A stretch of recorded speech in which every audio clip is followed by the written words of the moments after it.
would you do if you had to deal with more tribbles? I'm in Salad and I saw Star Trek the Animated Series, Episode 5, More Tribbles, More Troubles. It is directed by Hal Sutherland, written by David Gerrold. If you haven't seen this episode, I will spoil it for you. This episode starts with following the USS Enterprise. They have 2 robot cargo ships of a very complicated name for wheat. It starts with a Q, and I don't know how to pronounce it. They say it all the time. I still forget how to pronounce it. They encounter a Klingon ship shooting at a Federation vessel. And so the Enterprise is like, well, I guess we're just gonna get this guy because they're being attacked by the Klingons. And so they take this guy in, right? And then the Klingons use this handy-dandy fancy machine where it stops the power of the other ship. They can't use it for too long. It removes all the functions of everything that is not life support. Basically, you can't move, you can't use weapons of any kind. I guess the computers stay on, but it just removes all of the higher functioning things that they have on the Enterprise.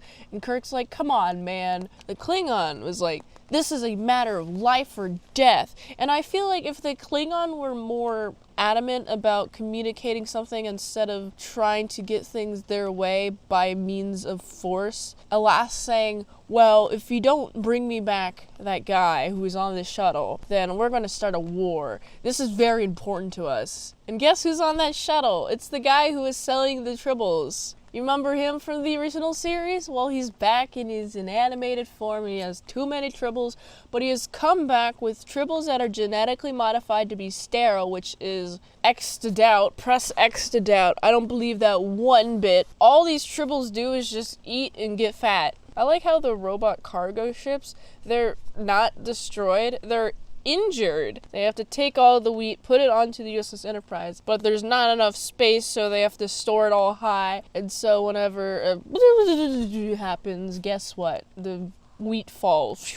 And of course, they're in active combat with Klingons. The Klingons are very adamant about getting this guy back. Turns out that the Klingons developed a natural predator for the tribbles. They're having so many issues with the tribbles that they had to create a natural predator, and then this guy stole it. How much money is in the business of selling tribbles? How much money? Clearly Klingons have tribbles because they're overrunning the planet. The few planets that the Klingons take care of. It's not until the Klingons reveal this fact when Kirk is likely to just comply with them. This episode teaches you about the importance of open communication. If they said what they were looking for, actually, before they got into this whole photon torpedo conflict that they got themselves into, then none of this would be happening. I like how Kirk sends some tribbles onto their ship in retaliation at them firing, and it's pretty funny. It's also a good indicator of how long it takes for that really big, powerful energy blast thing to go, because he couldn't make it go throughout the rest of this episode. I think that they have it so they can use it against their enemies and then quickly overrun their enemies. It's not meant to keep the enemies there for long. So the traitor, he goes to jail. Federation prison jail.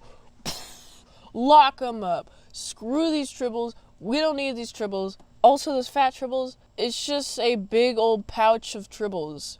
They're still reproducing, by the way, in their small size. It's just that instead of a bunch of tiny little tribbles, it's one big fat tribble filled with all of these tribbles. I liked this episode. I thought it was a pretty fun one. I like seeing what happened to that traitor. That traitor got off of his duties, assigned to cleaning up one of the bases that he sold tribbles to by this predator, and I think that's why he stole it, is because then he can get good use out of the predator that the Klingons are developing. I think that he should be waiting, personally, but that's not in his character. He's kind of a scam artist, not kind of, is a scam artist, in my opinion. And otherwise, I like this episode a lot. So I'm going to give it, it's a 7 out of 10.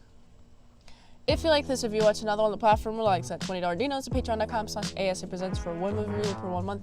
Go to this link tree to support the daily grindiness of all them daily movie reviews, so good here.